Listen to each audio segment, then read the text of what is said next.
This is I Should Be Writing, Season 20, Episode 28. Well, I should be writing. I should be working on my craft. I should be writing. I should be submitting my next draft. But I'm sitting home watching Doctor Who. Hi there, welcome to I Should Be Writing. This is a podcast for wannabe fiction writers, and I'm here, your host, Mer Lafferty, with my special guest, Sarah Pinsker. I'm very excited to have you on the show. Sarah, how are you? I'm great. I am underslept and very excited to be here. Yay! Yeah, Sarah and I just realized that Sarah was at a bookstore event in my town 2 nights ago, so it would have been fun to get a in-person interview there, but we didn't know. So, but really glad to talk to you now. We're talking about your new book, Haunt Sweet Home. And there it is. The picture, of course, will be in the show notes for those of you listening in the future. But to give a little accountability for myself, I finished my interactive fiction class last night, or yesterday rather, and my game was very well received, so I was happy about that. I was a zombie for the rest of the day and lost a day of writing, which was not great, but I'm back on it now. I'm about halfway through with my edits. I'm halfway through the book. I'm afraid most of the edits still lie in front of me, but day by day, that's that's all we can do. Sarah, you've been traveling a lot. Are you working on anything you care to share with us now? I haven't had much time to write this summer. I've done a lot of teaching and a lot of traveling, and so I would love to say yes, but I have a couple of things that I'm excited to get back and edit, if that counts, like first drafts that need a lot of work, and those are going to be good meaty fun to play with again, and a novel that I've been in the process of for some time, but I keep doing other stuff in the meantime because I want that novel to take a while. It's one of the ones that you have to, it's one of the, have you ever tried to write something that you know that you need to level up as a writer in order to write it? Oh yeah. And so you kind of, you start it and you bide your time and you do other stuff and you improve those very skills so that when you come back to it, you know how to write that thing better. So this is a novel that I'm deliberately writing out of contract, and I'm deliberately doing other stuff like novellas in the meantime to buy myself that time so that I can make that book the book I want it to be, because I just always felt like it's a book that I've wanted to write for a long time, and I have always felt like I'm not quite the person who can write that book. So I'm trying to have patience with myself. Wow, that's really interesting. I really wish we could convince new writers who have been battling on their book for so long that maybe they should just put it aside and level up. It's a hard thing. That kind of patience is definitely it's partly a learned skill, and then sometimes it's a skill by force. Like I've had I had a novelette called Two Truths and a Lie, which I started that in college. Like I had an idea in college that I wrote, forgot about for years. And then when I needed to write something for a workshop I was going to, 15 years later, I pulled it out and started, or no, it isn't even that I pulled it out. I couldn't find it again. I had a memory of it, and it was the memory of it that I worked off of, but also having a memory of it made me realize that it has a half-forgotten children's show in it. And in the original, it was just a children's show, and I had to have the half-forgotten. And because I had half-forgotten it, I got to work that into it as a theme. And the thing, it became a richer story because it had been forgotten. So that one wasn't by design, but I certainly wasn't the writer to have written the story it became at the time that I first had the idea of this weird little children's show and a creepy host. It would have just been a horror story with a creepy host. the thing that I wrote was much better than I could have written then. Yeah. As Valerie Valdez in chat says, it's so hard to know when to take a break and when to keep going. Yeah, that is the truth. So tell us about Haunt Sweet Home. Sure. So Haunt Sweet Home started with, in my second novel, We Are Satellites, there's this throwaway mention of a reality show that a character is watching in the hospital. And it kind of came to me in the writing, it's one of those things, and you're in a flow state, and the person's watching something, and you say, what is it? Mm-hmm. And I said, oh, it's Haunted House Hunters. Haha.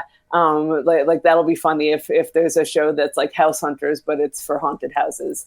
And I kind of, it was a joke. It has a couple of scenes because he watches a whole episode.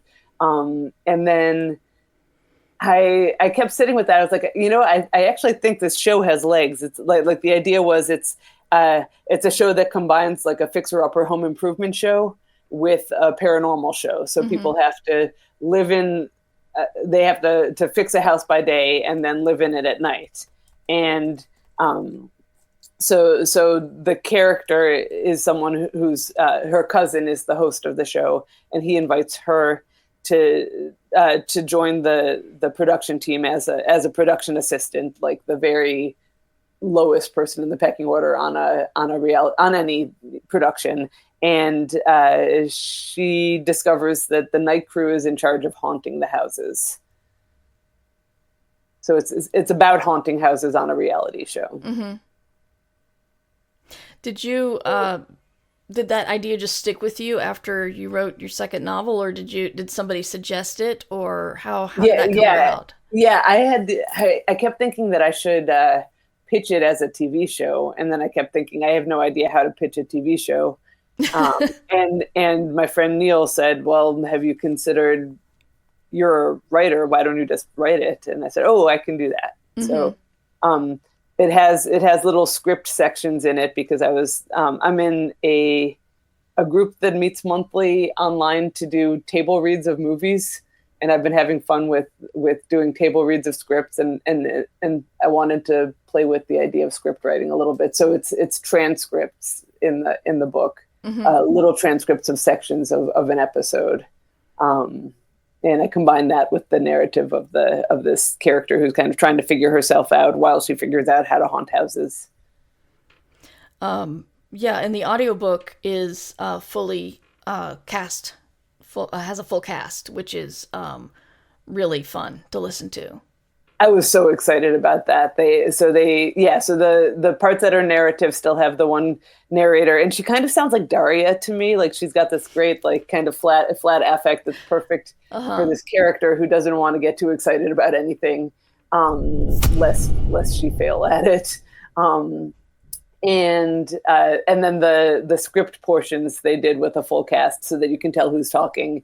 And it's just delightful. It sounds like a really cheesy reality show, which is what I wanted those portions to sound like.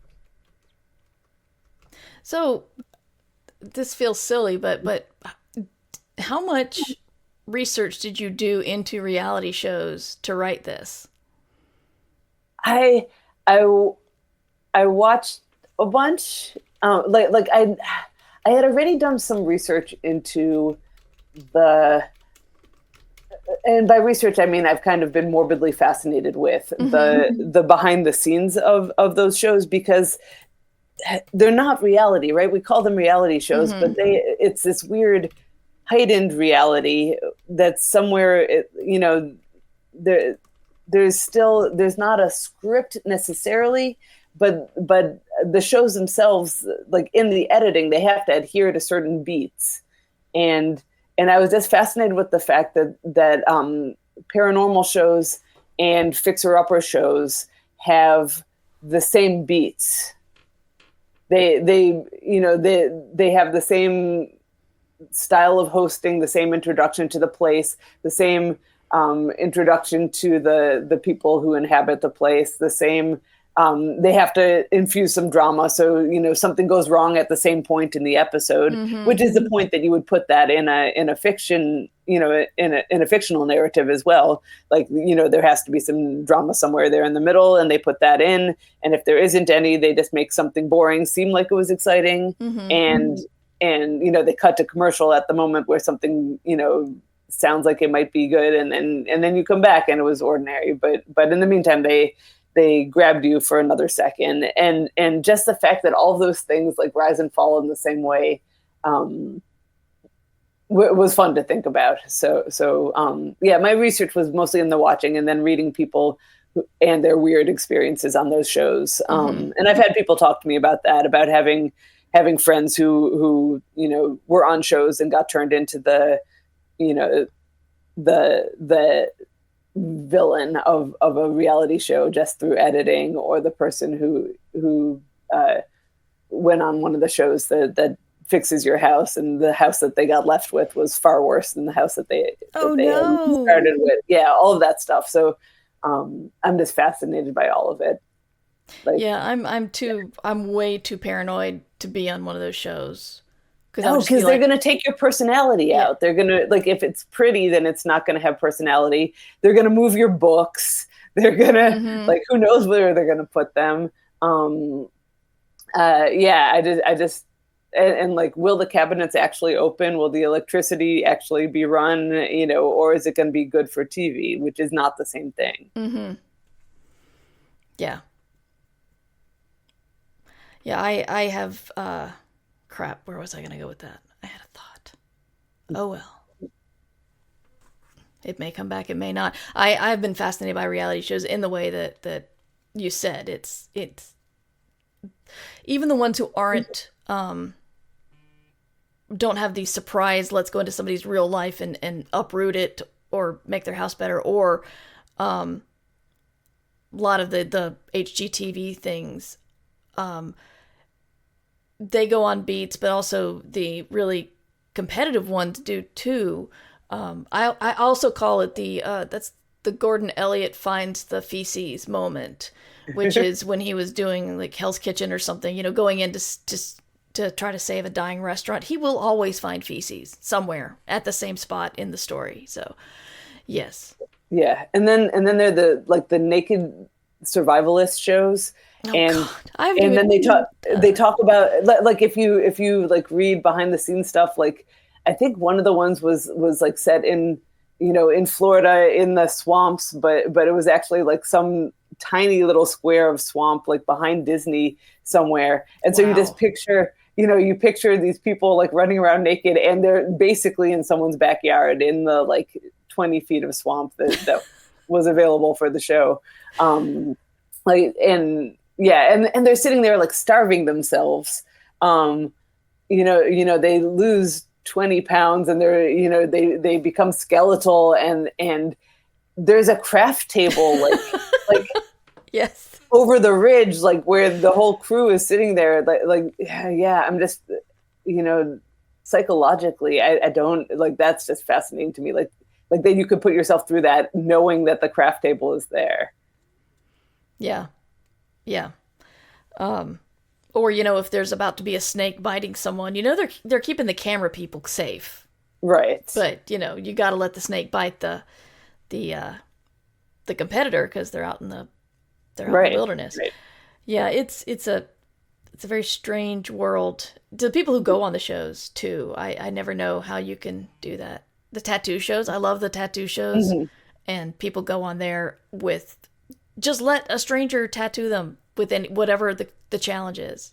Right. Yeah, that is fascinating. I'm sorry.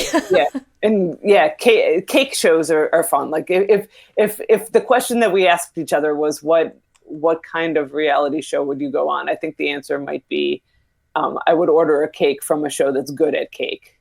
Yeah, Ace of Cakes. They were in Baltimore. I would order a cake and let someone make me a pretty cake, but I can't think of any that I want to like compete on or let them into my house for. Yeah, definitely.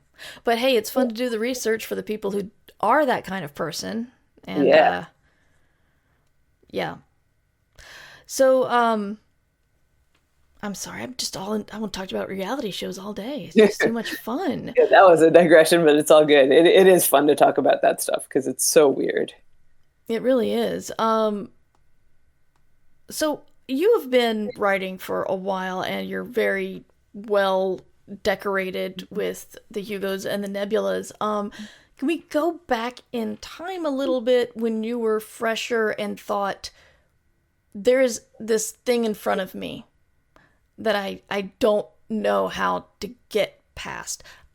Self-doubt, imposter syndrome, rejection, something that overwhelmed you at the time, and now you look back and you're like, well, yeah, that's growing pains. But if you could tell me there's anything back then that just kind of hit you in the face, can you elaborate about that, if there is one?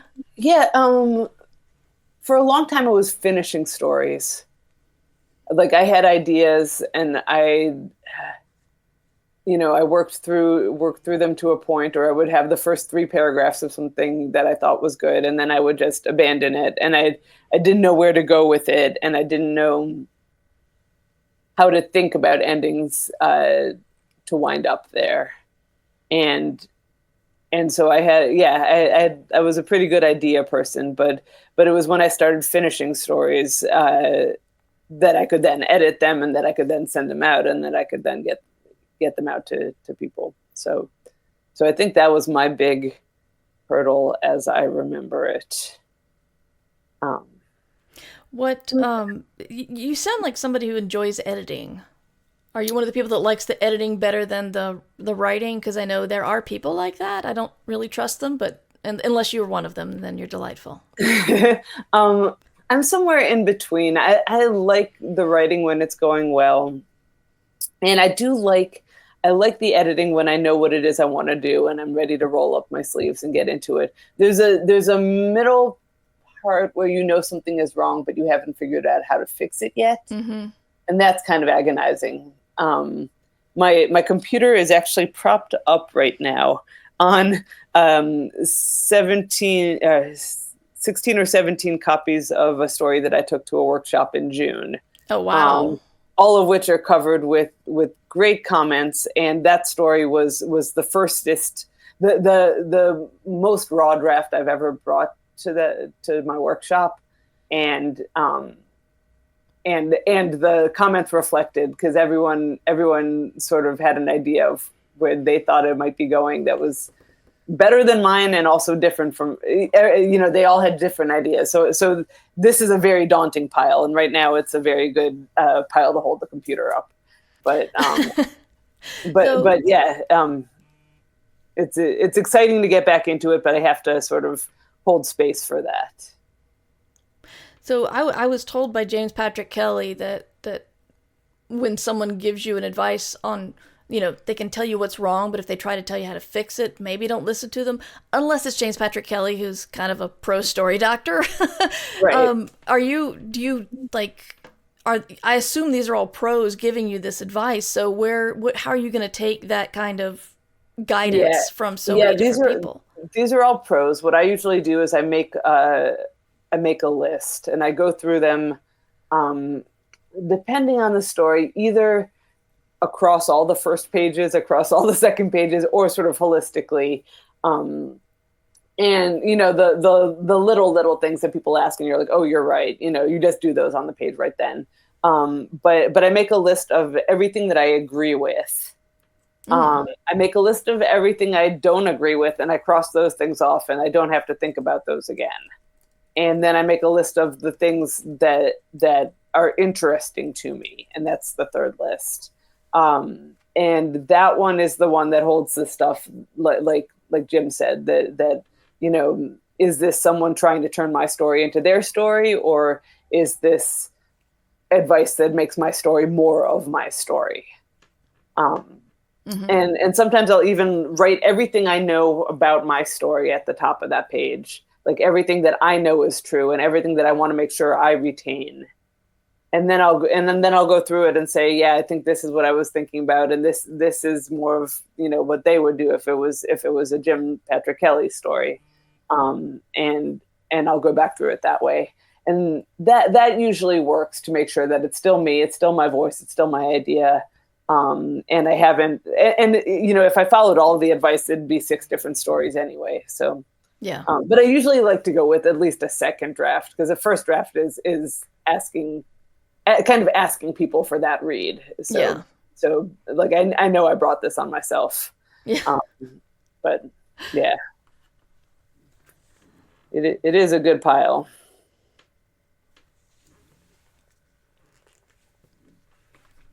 So, where do you teach actually? I teach at Goucher College. Okay. I teach undergrads. It's usually a 400 level class in the fall and a 300 level in the spring, and then a couple of independent studies in the spring. And it's one class. It's about 15 students, one night a week, and they're great. I always have a good time with them. And then I taught Clarion West this summer. Oh, cool. And I taught at Kat Rambo's workshop in Spain last fall. So I kind of say yes to gigs here and there if it's a thing I'm interested in doing. At some point, I need to say yes a little less so that I can finish some of these projects. But Yeah. Yeah. We haven't talked about the big workshops in years because of the pandemic, I think. So can you fill us in on what's going on with Clarion these days? Sure. So this was Clarion West, just to make that distinction, since they're they have different approaches to things. I had I never went to one of the big workshops, and I had always wanted to go to Clarion, and I never quite found the time to do it. And and by the time I had the time, I felt weird going, and so I was thrilled to be asked. And Clarion West is doing a thing right now where they were in person this year. Next year they're going to be online. Oh, really? I can't remember if they're planning on alternating for the near future, but I think they are doing that at least for next year. So it'll be online again next year. And yeah, so the different Clarions have different approaches to teaching right now, I think also. Okay. Clarion West has been experimenting with the style of critique a little bit more, as I understand it, than Clarion, which is still doing some variant of the traditional Milford go around the room, to my knowledge.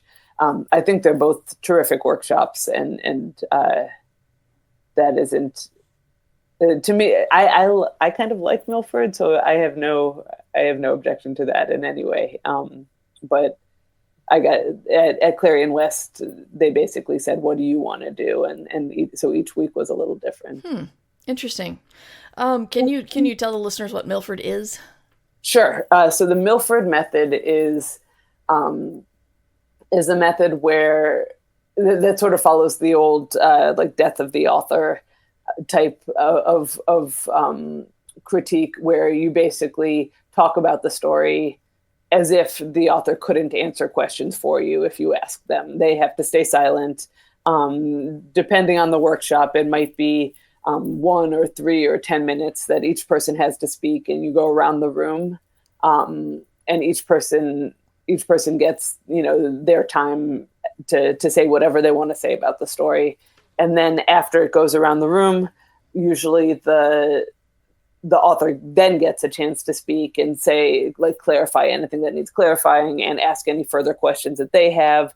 And a discussion may go from there, where there's a little more back and forth depending on what they want, what they haven't heard yet, or what they need answered.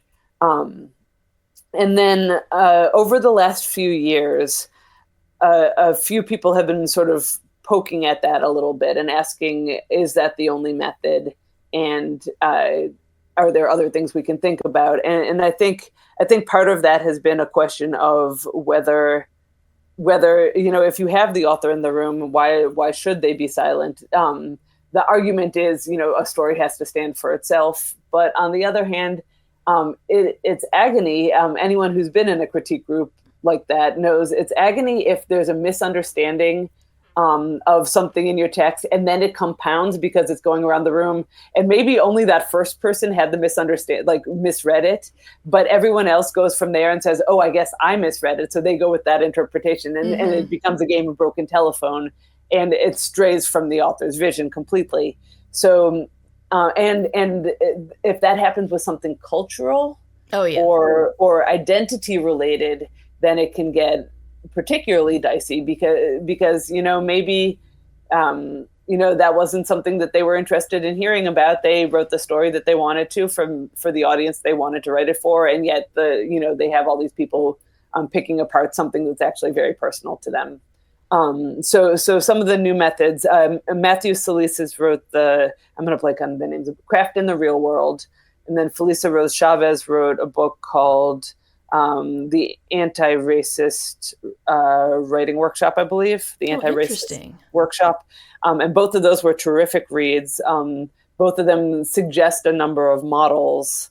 And then S.L. Huang wrote an article proposing a method that builds, I'm just throwing out names at this point, but wrote a great adaptation of Liz Lerman's method, who is another person who has a method that wasn't meant for writing prose, but was for, I think, possibly visual art or performance art. I'm blanking for a second on what her original thing is, but Lisa's method has to do with questions and answers.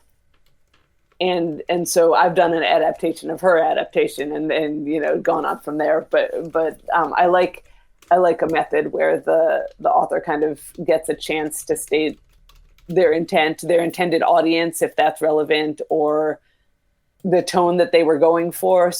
Or a question that they really want answered, and that kind of directs the read. I can see the argument for wanting to hear people's unvarnished, their opinions uninfluenced by the author's questions. But I find that it's a useful way to go about things. So I'm happy with both, but I like to lead a workshop that's Q&A based. Yeah. I really liked Milford for a while because of a couple of reasons. One is some authors think that, well, if they can just explain it to you, then you'll get it. And you don't have that luxury when the story goes out.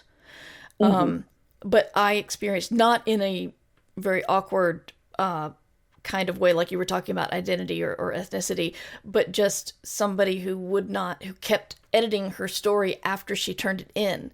And so we spent like 20 minutes debating whether this specific thing in fantasy was overused or had been overused and it wasn't time to come back or whatever. And then when it was her turn to talk, she's like, yeah, I took that out. So it's like, one, don't edit between writing and the workshop. Yeah. And two, yeah, that would have been good to know. But I think for people who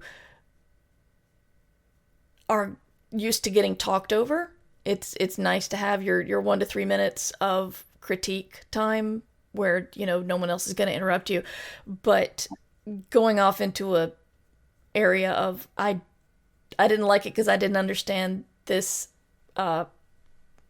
holiday or ritual or something, and clearly people wouldn't do that, so I can see how that would get pretty ugly. And I actually do start with a lightning round where they get to give a highlight and a highlight and an opportunity is how I phrase it.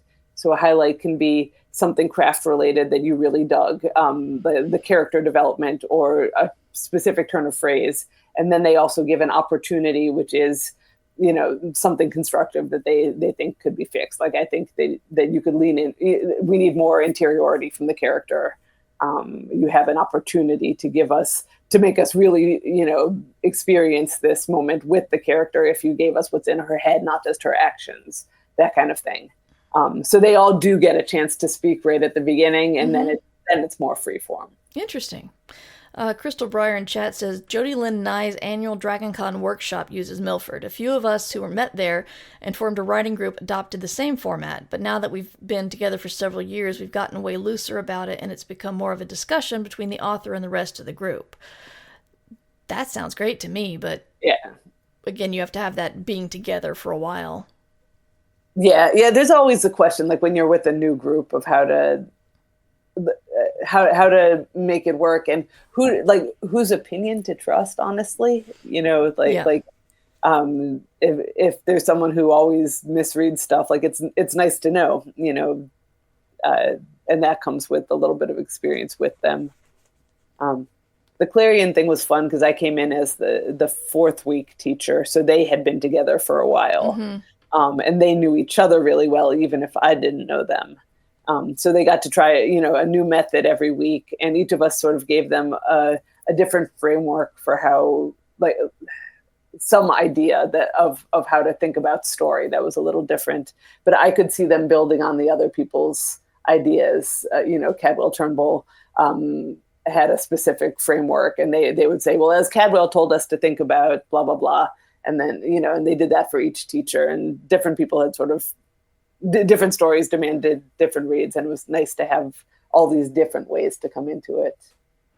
Yeah, I always wanted to do Clarion as well, any of them. But I couldn't justify the time away. It's because it's a big thing. But Odyssey also changed its format over the pandemic lockdown. So I think they're going online only. If anybody in chat remembers. I think they're online only now, and they may be individualized. I don't know if there's a cohort at all, or if they're all doing individual things with the instructor. I think you can pay for. I'm actually not sure. I seem to remember you can pay for like a group thing, or you can pay for a one-on-one or whatever, but I could be just misremembering. I know I interviewed somebody from Odyssey, last year, I think. Odyssey is online only now, says Underpope. It's called Your Personal Odyssey. Thank you. Right. Yeah, and then there's Viable Paradise, which is in the fall and shorter. And then there's these workshops that Kat Rambo's running now that are sort of moving around year to year. Or are those going to be a yearly thing? I think they're going to be yearly. Oh, cool. And I think I think they've now divided into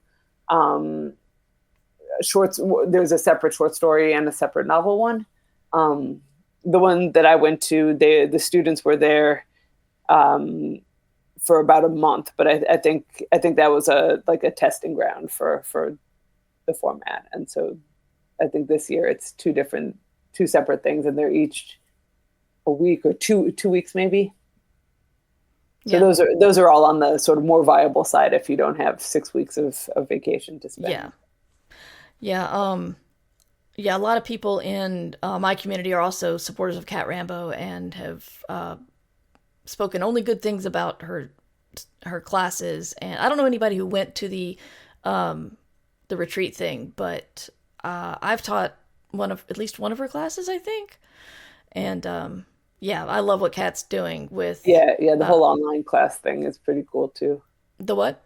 The whole like online rolling classes, and the community that has sprung up.